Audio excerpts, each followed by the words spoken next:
Friends, మనం మొదటి వీడియోలో మొదటి యూనిట్ చర్చించుకున్నాం. ఇప్పుడు రెండవ యూనిట్ చూద్దాము. సో మీరు అది చూసిన తర్వాత ఈ వీడియో చూడండి. అలాగే ఇందులో వచ్చేసి నెక్స్ట్ టాపిక్ వచ్చేసి ఐకమత్యం. రామాపురం అనే గ్రామంలో ఒక రైతు ఉండేవారు. అతనికి 3 కొడుకులు. వారు చిన్నప్పుడు కలిసిమెలిసి పెరిగారు. కానీ పెద్దవాళ్ళయ్యే కొద్దీ వారిలో వారు కలహించుకోవడం మొదలుపెట్టారు. తండ్రి కలిసిమెలిసి ఉండమని వాళ్లకు ఎప్పుడూ చెప్తూ ఉండేవాడు. అయినా వాళ్ళలో మార్పు రాలేదు. వాళ్ళలో మార్పు తేవడం ఎలా అని తండ్రి ఆలోచించాడు. ఒకరోజు వాళ్ళతో కొన్ని పుల్లలు తెప్పించాడు. వాటిని కట్టమని చెప్పాడు. మొదటి కొడుకును పిలిచాడు. పుల్లలు కట్టను విరవమన్నాడు. అతను విరవలేకపోయాడు. రెండవ కొడుకును పిలిచాడు. పుల్లల కట్టను విరవమన్నాడు. అతను కూడా విరవలేకపోయాడు. చివరిగా 3వ కొడుకుని పిలిచాడు. పుల్లల కట్టను విరవమన్నాడు.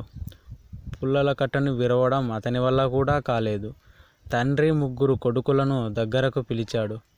పుల్లల కట్టను విప్పి విడివిడిగా ఒక్కొక్క పుల్లను విరచమని చెప్పాడు. వాళ్ళు అవలీలగా విరిచేశారు. అప్పుడు తండ్రి కొడుకుల వైపు చూసి అడిగాడు, మీకు ఏమర్థమైంది? నాన్న, కలిసి ఉంటే మమ్మల్ని ఎవరు ఏమీ చేయలేరు. విడిపోతే బలహీనులమైపోతాం నాన్న. ఇక కలిసి ఉంటే ఎప్పుడు కలహించం అన్నారు కొడుకులు. తండ్రి సంతృప్తి చెందారు. కవి పరిచయం వచ్చేసి మనకు లియో టాల్స్టాయ్ అండి. ఇతను 9వ నెల 9వ తారీఖు 1828 అండి. అలాగే 20వ తారీఖు 11వ నెల 1910 అండి. సో ఫ్రెండ్స్, నా ఏమన్నా అంటే వాక్చాతుర్యం ఏమైనా నాకు సంబంధించిన తప్పులు పోతే నన్ను ఇప్పుడే క్షమించండి. సో అలా నెక్స్ట్ వచ్చేసి ఈ కథను టాల్స్టాయ్ కథ ఆధారం అండి. నెక్స్ట్ వచ్చేసి లియో టాల్స్టాయ్ ప్రపంచ ప్రసిద్ధి పొందిన రష్యన్ కథకులు, నవలాకారులు. సమరం, శాంతి, అన్నా కెరీనినా వంటి గొప్ప నవలలు రచించారు. నెక్స్ట్ వచ్చేసి మర్యాద చేద్దాం. సంసిద్ధత పాఠం అండి ఇది. నెక్స్ట్ వచ్చేసి చిత్రం చూడండి, ఆలోచించి మాట్లాడండి. ఈ చిత్రం బాగా గమనించండి. సో మీరు ఊహించండి. నెక్స్ట్ వచ్చేసి ఇందులో మొదటి క్వశ్చన్ ఏముందంటే చిత్రంలో సన్నివేశాల గురించి మాట్లాడండి. చిత్రంలో సన్నివేశంలో చెట్టు ఉంది. చెట్టు మీద తను కూర్చున్నాడు. తన తానే అరుక్కుంటున్నాడు. పక్కన వాగుంది. అలాగే బ్రిడ్జి కట్టెలతో కట్టారు. చిన్న గుళ్ళు ఉన్నాయి. చెట్టు ఉంది. సారీ ఉడతా ఉంది. చెట్టు పైన ఉడతా ఉంది. గుర్రం మీద కట్టెలు మోసుకెళ్తున్నాడు ఒక అతను. సో ఇదన్నమాట గురించి మాట్లాడండి. సన్నివేశాలు ఏమేమి చేస్తానంటే తను నరుకుతున్నాడు, తన గుర్రం మీద పోతున్నాడు. చిత్రంలో అంటే ఊహాగానం మీకు మీరు ఓన్గా ఒక్కొక్కరికి ఒక్క విధం అర్థం అవుతుందండి. సో నాకు అనిపించింది నేను చెప్పాను. సో మీరు కూడా ఛానల్ ఏమైతే కామెంట్ చేయండి ఒకవేళ మీకు ఇందులో నేను చెప్పకని పోయినవి. నెక్స్ట్ వచ్చి చిత్రంలోని వారు చేస్తున్న పనులు సరైనవేనా, ఎందుకు? ఇతను చేస్తున్నదేమో సరైనది, గుర్రం మీద తీసుకెళ్తాను. సో నాకు ఏదైనా సరైనది కాదనిపిస్తుంది, ఎందుకంటే కింద పడిపోతాను నరుకుంటే. ఇలాంటి సంఘటనలు మీరు ఎప్పుడైనా చూసారో వాటి గురించి మాట్లాడండి. ఓకే. నెక్స్ట్ వచ్చేసి పిల్లలు, పై చిత్రం నుండి మీరు రాయగలిగినన్ని పదాలు రాయండి. పదాలు ఏం రాయొచ్చు? గొడ్డలి రాయొచ్చు, గుర్రం రాయొచ్చు, అలాగే కట్టెలు, వాగు, ఉడత, కొన్ని మనం ఊహగానం రాయొచ్చు. నెక్స్ట్ వచ్చి మర్యాద చేద్దాం. కథ వినండి బాగా. పూర్వం కళింగ రాజ్యంలో పరమానందయ్య అనే పండితుడు ఉండేవాడు. ఆయనకి 12 మంది శిష్యులు. వారు చాలా అమాయకులు. వయసు పెరిగినా వారికి బుద్ధి పెరగలేదు. వారు చేసే పనులు కోపంతో పాటు నవ్వు తెప్పిస్తుంటారు. ఒకరోజు పరమానందయ్య గారు భార్యతో కలిసి గుడికి వెళ్ళారు. అదే సమయంలో పురుగూరు నుండి పేరయ్య అనే పండితుడు వచ్చాడు. వస్తూనే ఓయ్ పరమానందం, ఒరే పరమా అంటూ కేకలు వేశాడు. ఆ కేకలు విన్న శిష్యులకు విపరీతమైన కోపం వచ్చింది. తమ గురువు గారిని ఒరేయ్ అంటాడా అనుకున్నారు. అంతే, ఆయన్ని ఇంట్లో స్తంభానికి కట్టేశారు. కొట్టడానికి కర్రల కోసం 2 బయటకి వెళ్ళారు. ఆ పండితుడి అదృష్టం బాగుంది. అదే సమయానికి పరమానందయ్య దంపతులు ఇంటికొచ్చారు. వస్తూనే పరమానందయ్య గారు, అయ్యో అయ్యో ఇదేం అఘాయిత్యంరా, ఈయన నా స్నేహితుడురా అంటూ పేరయ్య కట్లు విప్పాడు. సమయానికి నువ్వు రాకపోతే చంపేసేవారురా పరమా అంటూ పేరయ్య బావురమన్నాడు. శిష్యులు బిక్కుమోహం వేశారు. పరమానందయ్య గారు, పాపం వీళ్ళకేమీ తెలియదు, ఒట్టి అమాయకులు, వారిని క్షమించు అన్నాడు. పేరయ్య పరమానందయ్య దంపతులను పెళ్ళికి పిలిచి వెళ్ళిపోయాడు. అప్పుడు పరమానందయ్య శిష్యులను పిలిచి కోప్పడి, ఒరేయ్, మన ఇంటికి వచ్చే అతిథుల్ని గౌరవించి మర్యాదలు చేయాలి అని చెప్పాడు. శిష్యులు సరేనని తలలూపారు. పరమానందయ్య గారు భార్యతో కలిసి పేరయ్య కూతురి పెళ్ళికి పొరుగురు వెళ్ళారు. అదే అదనుగా 3 దొంగలు ఆ రాత్రి పరమానందయ్య గారి ఇంటికి దొంగతనానికి వచ్చారు. ఇంటికి కన్నం వేయడం మొదలుపెట్టారు. ఆ అలికిడికి శిష్యులకు మెలకువ వచ్చింది. శిష్యుల్లో ఒకడు, ఒరేయ్ పెద్ద మనుషులురా, అతిథి దేవుళ్ళు ఇంట్లోకి దూరి వస్తున్నారు, బాగా మర్యాద చేద్దాం అన్నాడు. వాళ్ళు లోపలికి దూరి వస్తున్న ఒక్కొక్కరిని లోపలికి లాగారు. ఎవరూ లేరని ఇంట్లో చొరబడిన దొంగలు ఆ 12 మంది శిష్యులను చూసి మొదట భయపడ్డారు. తర్వాత వారు అమాయకత్వాన్ని గ్రహించారు. చప్పుడైతే ఊరు జనాలు నిద్ర లేస్తారని మౌనంగా ఉన్నాడు.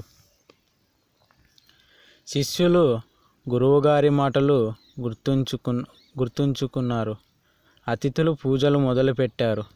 ఇద్దరు పోయి బిందెలతో నీళ్లు తెచ్చి వాళ్ళు నెత్తున కుమ్మరించారు. ఆ చలికాలపు చన్నీళ్లకు దొంగలు గజగజ వణికారు. మరో ఇద్దరు అలంకరించడానికి పసుపు, కుంకుమ, గంధం తెచ్చి పూశారు. కళ్ళ నిండా పసుపు, కుంకుమ పడి మండటంతో దొంగలు మూలగటం మొదలుపెట్టారు. శిష్యులు సాంబ్రాణి తెచ్చి ధూపం వేయసాగారు. ఇల్లంతా పొగలు కమ్మి కిటికీల్లో నుంచి పొగ బయటికి రావడం మొదలైంది. ఆ దారిన పోతున్న రాజభటులు గురువుగారిల్లు కాలిపోతున్నదిరా అనుకొని గబాగబా తలుపులు తోసుకుని లోపలికి వచ్చారు. శిష్యులు చేతిలో చిత్రహింసలు పడుతున్న వారిని దొంగలుగా గుర్తించారు. వెంటనే వారిని బంధించి రాజుగారి దగ్గరకు తీసుకొని వచ్చారు. మరుసటి రోజు వచ్చిన గురువుగారు శిష్యుల అమాయకత్వానికి నవ్వుకొన్నారు. ఇంటిని దొంగలు దోచుకోకుండా కాపాడినందుకు సంతోషించారు. దొంగలను పట్టించిన పరమానందయ్య శిష్యులను రాజుగారు పిలిపించి ఘనంగా సన్మానించారు. పరమానందయ్య కథ ఇది. అందులోని పదాలు అర్థాలకు చూద్దాం. పండితుడు అంటే అర్థం బాగా చదువుకున్నవాడు, అన్నీ తెలిసినవాడు అండి. జనులు అంటే ప్రజలు అండి. అమాయకత్వం అంటే తెలియనితనం అండి. పొరుగురు అంటే పక్క ఊరు అండి. దంపతులు అంటే భార్యాభర్తలు అండి. అఘాయిత్యం అంటే చేయకూడని పని. బావురుమన అంటే అర్థం బోరున ఏడవడం. బిక్క మొహం అంటే ఏడుపు మొహం అండి. అతిథులు అంటే అనుకోకుండా ఇంటికి వచ్చేవారండి. మర్యాద అంటే గౌరవం అండి. అలికిడి అంటే శబ్దం అండి. కుమ్మరించడం అంటే ఒక్కసారిగా పోయటం అండి. చిత్రహింసలు అంటే నానా బాధలండి. బంధించి అంటే కట్టివేసి. సన్మానించడం అంటే గౌరవించడం అండి. ఘనంగా అంటే గొప్పగా అండి. ఇవి చేయండి. వినడం, ఆలోచించి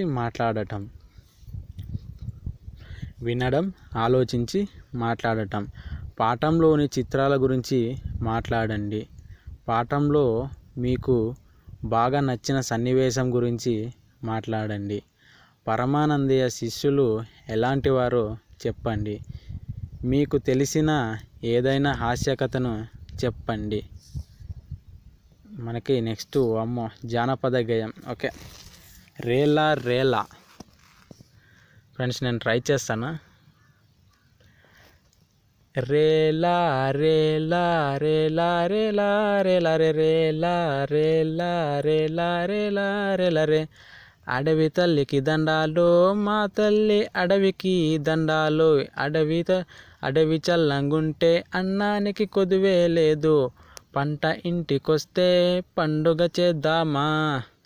చరణం. కొండల నుండి కోనల నుండి గోదారమ్మ పరుగులు చూడు గోదారమ్మ పరుగులు చూడు. వంపులు తిరుగుతూ వయ్యారంగా పెనుగంగమ్మ ఉరకలు చూడు పెనుగమ్మ ఉరకలు చూడు. ఏటిలోన ఊట చూడు నీటిలోన సుడలు చూడు. అందరికీ అండగా నిలిచే అడవి తల్లి అందం చూడు. రేలా రేలా రేలా రేలా రేలా రేలా రేలా రేలా రేలా రేలా రే. కిలకిల కిలకిల కిలకిల రామచిలకలు పలుకులు చూడు రామచిలకల పలుకులు చూడు. కుహు కుహు కుహు కుహు కోయిలమ్మ పాటలు చూడు కోయిలమ్మ పాటలు చూడు. పావురాల జంట చూడు పాల పిట్ట పాట చూడు. అందరికీ అండగా నిలిచే అడవి తల్లి అందం చూడు. రేలా రేలా రేలా రేలా రే రేలా రేలా రేలా రేలా రేలా రే. అడవి తల్లికి దండాలు మా తల్లి అడవికి దండాలు. అడవి చల్లంగుంటే అన్నానికి కొదువే లేదు. పంట ఇంటికొస్తే పండుగ చేద్దామా. ఓకే, థ్యాంక్ యూ అండి సపోర్ట్ ఇచ్చినందుకు. జింక అండి ఈ మాసపు కథ అండి, అంటే నెలకు సంబంధించి ఉంటుందండి. ఈసప్ కథ అండి ఇది, జింక సంబంధించిన కథ. జింక ఒకటి నీళ్లు తాగడానికి సెలయేటి దగ్గరికి వెళ్ళింది. నీళ్ళలో తన ప్రతిబింబం చూసుకుంది. తన కొమ్ములు ఎంత పెద్దవో ఎంత బాగా ఎదుగుతున్నాయో చూసి మురిసిపోయింది. తర్వాత కాళ్ళు చూసుకుంది. నా కాళ్ళు మాత్రం చీపురు పుల్లలా ఉన్నాయి, ఏం బాగాలేవు అనుకుంది. ఇంతలో హఠాత్తుగా ఒక సింహం తన మీదకు దూకబోవటం చూసింది. జింక భయంతో రివ్వున దూసుకుపోయింది. అది అలా పారిపోతూ అడవిలో చెట్ల గుబుర్లలోకి వెళ్ళిపోయింది. దాని అందమైన కొమ్మలకు తగులుకొని ఇరుక్కుపోయాయి. సింహం దగ్గరికి వచ్చేస్తుంది. జింక కొమ్ములు వదిలించుకోవడానికి ఎంతో ప్రయత్నం చేస్తుంది. అదృష్టవశాత్తు సింహం మీద పడే లోపలే కొమ్ములు బయటపడ్డాయి. బతుకు జీవుడా అని జింక వేగంగా పారిపోయింది. మళ్ళీ సెలయేటి దగ్గరికి వెళ్ళి, ఎంత దద్దమ్మను నేను, బాగాలేవు అనుకున్న పుల్లలాంటి కాళ్ళు నన్ను కాపాడాయి. నేను మురిసిపోయిన కొమ్మలు నాకు ప్రాణం మీదకు తెచ్చిపెట్టాయనుకుంది. ఈసప్ కథలు గ్రీకు పురాణ కథలుగా ప్రసిద్ధి. ఇవి 2500 సంవత్సరాల నాటివి. ఈ కథలు అన్ని ప్రపంచ భాషలలోకి అనువదించబడ్డాయి. సో ఇది ఫ్రెండ్స్, నెక్స్ట్ యూనిట్ మనం తర్వాత చర్చించుకుందాం. Thank you friends. మీరు ఎడ్యుకేషన్ దానికి సంబంధించిన అయితే నా ఛానల్ని విజిట్ చేయండి. Thank you friends, thank you. జై హింద్. ఉంటానండి, బాయ్.